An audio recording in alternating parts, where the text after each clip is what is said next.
리플 분석 시작하겠습니다. 일단 지금 굉장히 좀 지루한 장이 계속 지금 이어지고 있는데요. 계속 행보를 하면서 하락 이후에 행보를 하면서 지금 0.63달러 부근에 위치해 있는 모습입니다. 근데 지금 제 관점에서는 좀 말씀을 드리면 이제 큰 변동성이 나오기 직전의 모습이다라고 좀 생각이 듭니다. 일단 지금 MACD 4시간 보시더라도 굉장히 지금 저항을 강하게 받으면서 지금 플러스 구간으로 넘어서지 못하는 그림 나오면서 계속 저항받으면서 밑에서 행보하는 그런 모습입니다. MACD도 이런 식의 모습이 나왔을 때는 강하게 치고 올라가는 그림이 아니라 밑으로 한번 빠지는 그림이 강하게 빠지는 그림이 나올 가능성이 높습니다. 보통 이런 그림은요. 일단 MACD 보조 지표도 지금 그러한 모양새를 띠고 있고 제가 이 구간에서 굉장히 위험한 매도 거래량이 나왔다 말씀드렸습니다. 하락 거래량이 나왔다고 이때 어떤 상승분을 다 상쇄시켜버리는 굉장한 매도세 누가 던지는 그림 나왔다 라고 말씀을 드렸죠. 지금 보시면 채널에 제가 계속 강조드리는 건데요. 채널에 대한 돌파가 나오면서 이런 급등이 나왔는데 채널에 대한 터치 이후에 지금 지지기를 받긴 했지만 결국 약반등 이후에 굉장히 위험한 매도 거래량이 나왔다는 건 이 구간이 큰 지지 구간으로 작용이 되지 않는 그런 모습이다 라고 저는 지금 제 관점에서 봐지고요. 그렇게 되면 약반등 이후에 밑으로 빠질 가능성이 높다 라고 좀 생각이 듭니다. 그냥 리플 차트, 온전히 리플 차트만 봐도 그런 식의 모습이 보이고요. 4시간봉 MACD 아까 말씀드렸듯이 일단 일봉 MACD도 보시면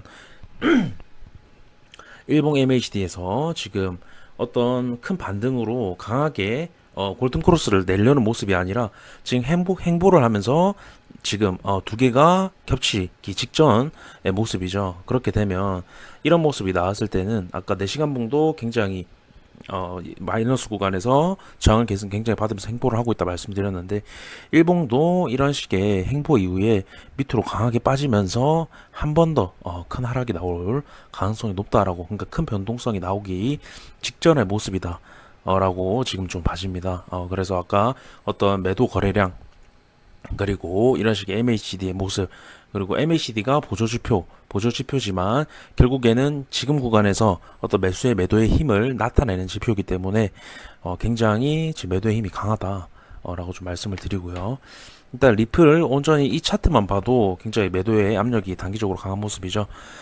그리고 제가 리플 도미넌스 차트는 이미 아까 어떤 리플 차트는 채널에 대한 돌파가 나오고 채널에 대한 지지를 받고 있다고 말씀을 드렸죠. 받고 약반등을 지금 나온 이후에 다시 상쇄시켜버리는 하락이 나왔다 말씀을 드렸는데, 지금 리플 도미넌스 같은 경우는 이미 채널 안으로 먼저 들어간 이후에 리플이 반등했을 때, 아까 약반등했을 때 채널에 대한 상당 부분 리테스트를 거치고 지금 저항을 강하게 받고 있는 그런 모습이죠.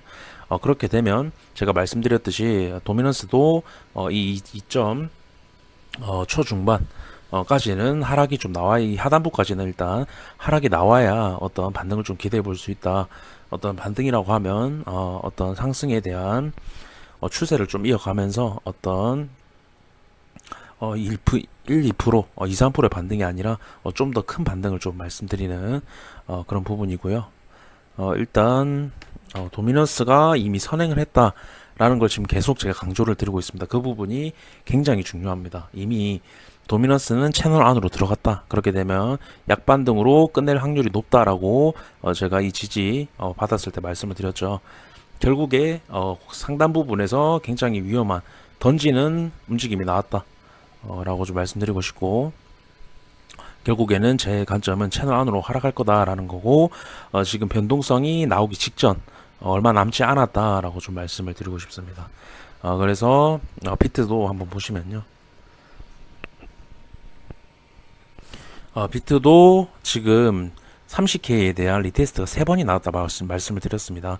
중요 저항 구간, 그러니까 지지 구간이었던 걸 저항 구간, 강력한 저항 구간으로 바꾸면서 리테스트가 3번이 나왔다는 건 결국에 밑으로 원웨이로 빠질 가능성이 높다라고 말씀을 드리면서 22K, 23K까지는 좀 빠지는 그림이 나와야 된다 말씀을 드리죠.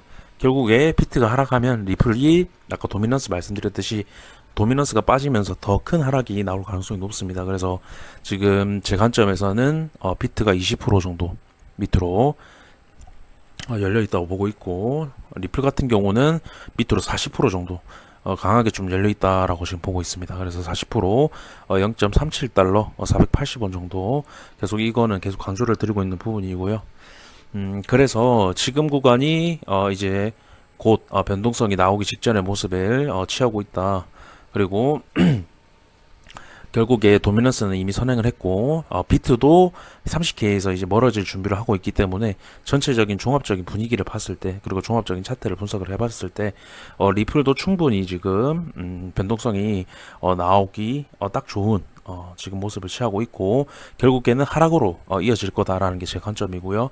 그대로 지금 MACD도 매도의 압력이 굉장히 강한 상태, 그렇게 좀 봐주시면 될 것 같습니다. 어떤 반등이 나와도 다 상쇄시켜버리는 매도 거래량이나 어떤 매도세가 나온 이제 매도세가 나오면서 그것을 다 상쇄시켜 버리는 그림이 나온다. 좀 그렇게 말씀을 드리고 싶습니다. 그래서 추가적으로 일단은 추가적으로 이 구간까지는 빠져야 된다 말씀드렸지만, 장기적으로 봤을 때는 결국 이게 채널의 하단부도 깨는 그림이 나올 거다. 0.3달러 계속 말씀을 드리죠. 3달러도 깨는 그림이 나올 거다. 400원 부근이 되겠습니다. 왜냐면 지금 어떤 채널에 대한 돌파가 나오고, 돌파 이후에 다시 채널 안으로 지금 들어오기 직전이라고 말씀을 드렸습니다. 들어오기 직전이고 도미넌스는 이미 들어왔다라고 말씀드렸고, 들어오게 되면 결국에는 하단부를 깨려는 의지로 봐야 된다라고 제가 계속 말씀을 드리죠. 하락 패턴이라고 말씀을 드립니다. 가야 할 자리에서 가지 못하면 더 큰 하락이 나온다. 이거는 진짜 기본적인 어떤 차트에 대한 부분이고요. 굉장히 기본적이면서 중요한 부분입니다. 그렇죠. 말씀드리고 싶고, 결국에 지금 이 구간까지 빠져야 된다 말씀드렸지만, 더 큰 반등 구간은 결국에 이 채널의 이탈 이후에, 채널에 대한 이탈 이후에 40% 정도 더 큰 하락이 나왔을 때 0.22달러 부근 정도가 괜찮은 어떤 반등 구간이다 라고 지금 제 관점에서 봐지고요. 결국에는 하락이 더 큰 하락이 나올 거라고 생각을 하지만, 장기적으로 봤을 때는 어떤 리플의 큰 상승이 저는 올 거라고 지금 생각을 하고 있고, 가격적인 부분에서는 지금 다 제가 장기적으로는 큰 하락을 보고 있지만, 어떤 진짜 초장기적으로는 결국에 2달러는 넘는 움직임, 그리고 2달러 그 이상 5천원, 만원도 저는 충분히 갈 거라고 지금 생각하고 있는 그런 관점이고, 결국에는 밑으로 한번 뺐다가 행보 이후에 어떤 매물 소화 과정을 거치면서 굉장히 큰 상승을 이어나가지 않을까. 제 관점은 2달러 부근에서 적어도 1300% 이 급등을 만들어냈던 상승률에 2달러에서 한 번 더 그런 상승이 나올 수도 있지 않을까. 그렇게 되면은 만원도 넘는 상승이 나올 수 있겠죠. 저는 진짜 초장기적으로는 그렇게 보고 있는 입장이고, 장기적인 관점에서는 하락 이후에 매물 소화 이후에 그런 움직임이 나올 거다. 그렇게 좀 보고 있는 입장입니다. 영상 시청해 주셔서 감사합니다.